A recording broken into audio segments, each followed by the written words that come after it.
بسم الله الرحمن الرحيم. الحمد لله رب العالمين، والصلاة والسلام على سيد المرسلين وعلى آله وأصحابه أجمعين، أما بعد. فأعوذ بالله من الشيطان الرجيم. بسم الله الرحمن الرحيم. الرحمن علم القرآن، خلق الإنسان، علمه البيان. صدق الله العظيم. وقال الله صلى الله عليه وسلم: إنما بعثت معلما بأتمم مكارم الأخلاق، أو كما قال عليه الصلاة والسلام. جناب صدر، سامعین السلام علیکم ورحمۃ اللہ وبرکاتہ. آج میرے معذرت کی جام دربار میں منعقدہ اس پرقار مسابقے میں میرا موضوع ہمارے اساتذہ اور ہمارے مرشد ہیں. دعا کریں کہ اللہ تعالی ہمیں اس موضوع پر کچھ دیر آپ کے درمیان گفتگو کرنے اور اپنی بات کو بہتر طریقے سے پہنچانے کی توفیق عطا فرمائے. آمین. اسٹیج پر موجود علماء کرام اور معزز سامعین کرام، اسلام میں جہاں علم کی اہمیت ہے وہیں علم و ادب سے لانے والے اساتذہ کرام کی بھی بڑی اہمیت ہے. ان کی ادب و احترام اور ان کے تقدس کو بڑی ہی خوبصورت پیرائے میں بیان کیا گیا ہے.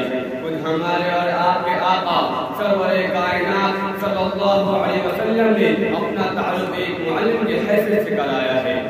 آپ صلی اللہ علیہ وسلم نے فرمایا: انما بعثت معلما بأتمم مکارم الاخلاق. میں بحیثیت معلم استاد مبعوث کیا گیا ہوں تاکہ حسن اخلاق کو مکمل ڈھنگ سے پیش کروں. آپ صلی اللہ علیہ وسلم کا خود اپنی دار رو ایک استاد کی حیثیت سے پیش کرنا دنیا و جہاں کے اساتذہ کرام کی عظمت و تقدس کو بتانے کے لیے کافی ہوشیاری ہے.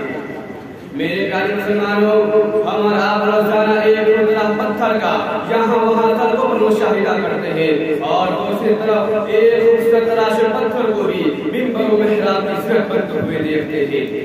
آگے کیا وجہ ہے کہ ایک کی کوئی حیثیت نہیں اور دوسرے کی حیثیت اتنی بڑھ گئی ہے کہ ممبر کی صورت بن گیا. ممبر کی صورت بن گیا. ایک کی نگاہ میں اس کی کوئی قدر نہیں اور دوسرا ہاتھوں ہاتھ لیا جا رہا ہے. وجہ صاف صاف یہ ہوتا ہے کہ ایک اپنی پہلی شکل میں ہے، اس پر کوئی محنت نہیں کی گئی ہے اور دوسرے پر شرم تراش نے محنت کی ہے. سلیقے سے اسے تراشا اور اصلاح بنا دیا کہ وہ عظمت کی نگاہ سے دیکھا جا سکے. بالکل یہی مثال ہمارے اساتذہ اور ہمارے بچوں کی ہے. جب ہمارے بچے علم ہنر سے دور ہو جاتے ہیں تو وہ ایک نکمے اور بے وطن شمار کیے جاتے ہیں. معاشرے میں اس کی کوئی حیثیت نہیں ہوتی، لیکن جب کسی استاد کے حوالے کیے جاتے ہیں اور اساتذہ انہیں علم و ادب سے آراستہ کر دیتے ہیں تو وہی بچے اصلاح ہو جاتے ہیں. اس قدر کی نگاہ سے دیکھا جائے، اس قدر احترام سے بیٹھایا جائے، اسے عرض سے استفادے کیے جائے. ایک پتھر کی بھی تقدیر بدل سکتی ہے، ایک پتھر کی بھی تقدیر بدل سکتی ہے. شرط یہ ہے کہ سلیقے سے تراشا جائے. ہم اور آپ یہ فیصلہ کریں گے جب ایک شخص تراش کے ذریعے تراشے ہوئے پتھر کی قیمت بڑھ گئی اور اساتذہ کے ذریعے ہمارے بچوں کی زندگی سے بڑھ گئی تو جو شخص تراش ہے یا جو ہمارے اساتذہ ہے ان کی قدر و قیمت کتنی ہونی چاہیے، اس کا کس درجے احترام کرنا چاہیے. چنانچہ ہمارے چوتھے خلیفہ حضرت علی رضی اللہ تعالی عنہ فرمایا کرتے تھے: جس نے مجھے ایک لفظ بھی پڑھایا میں اس کا زندگی بھر غلام ہوں. حضرت امام ابو حنیفہ رحمۃ اللہ علیہ اس شخص کی بڑی عزت کرتے تھے جس نے انہیں صرف یہ بتایا تھا کہ بندہ کب والے ہوتا ہے. اسلام کے پاسبانوں، ہمارے اساتذہ ہمارے مرشد ہیں، ہمارے مربی ہیں. ہمیں ایک نئی زندگی اور نئی پہچان دینے والے یہی اساتذہ ہیں جن کے بڑے بڑے علماء و مشائخ اور سائنسدان دنیا کو دیے ہیں. یہی اساتذہ ہیں جن کے عظمت و تقدس پر حکومت وقت کے بڑے بڑے پروگرام اور حج کرتی ہے. خود ہمارے ہندوستان میں 5 ستمبر کو اس عنوان سے اسکول اور کالجوں میں پروگرام کیے جاتے ہیں اور ملک کے سابق صدر جمہوریہ اور باوقار ٹیچر ڈاکٹر سروپل کو خراج عقیدت پیش کیا جاتا ہے. کسی شہر نے استاد سے متعلق کیا خوب کہا ہے: فرش کی خاک کو پرواز سکھائی تم نے، فرش کی خاک کو پرواز سکھائی تم نے، تم نے تقدیر ہزاروں کی بدل کر دی. اساتذہ قوموں کے معمار اور معاشرے کی ریڑھ کی ہڈی ہوتے ہیں. اگر یہ ہمارے بچوں پر محنت نہ کرے، انہیں یہ نہ سنبھالے تو اس قابل نہیں ٹھہریں گے. ہمارے نبی صلی اللہ علیہ وسلم نے فرمایا ابو کا ثلاثہ کہ تمہارے 3 باپ ہیں، ایک وہ جو تمہاری لیاقت کا درجہ یعنی حقیقی باپ ہے، اور دوسرے وہ جو تمہیں اپنی بچی نگاہ میں دیتے ہیں یعنی تمہارے سسر، اور تیسرے وہ جو تمہیں علم کے زیور سے آراستہ کر کے وہ ملت اور قوم کی خدمت کے لائق بناتے ہیں۔ استاد کی عظمت کیا ہے؟ شاعر مشرق علامہ اقبال سے جا کر پوچھے، جب علامہ اقبال کو انگریزوں نے سر کا خطاب دینے کا ارادہ کیا تو انہوں نے اس کے لیے مجبور کیا گیا تو انہوں نے اسے لینے سے انکار کر دیا۔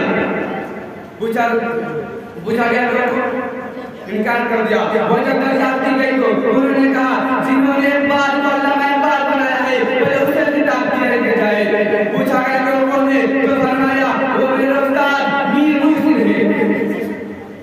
چنانچہ پہلے ان کے استاد محترم کو شمس العلماء کا خطاب کیا گیا، تب علامہ اقبال نے سر کے خطاب کو قبول کیا گیا۔ وقت کے بڑے بڑے بادشاہ جن کے سر گنوں سے تلے ہوئے رہتے تھے انہوں نے بھی اساتذہ کے سامنے پہلے سر جھکایا ہے تب وہ قائم بلاد بنے ہیں۔ خاص سکندر اعظم ہو یا ارسطو، مغل بادشاہ اکبر ہو یا اورنگزیب، عالمگیر سبوں کو قائم بلاد بنانے والے یہ اساتذہ ہیں۔ آج ہم سب یاد کریں گے اپنے اساتذہ کا ادب و احترام کریں گے اور ان کی خدمت کو اپنے لیے اور ان کی شان میں قبول کریں گے۔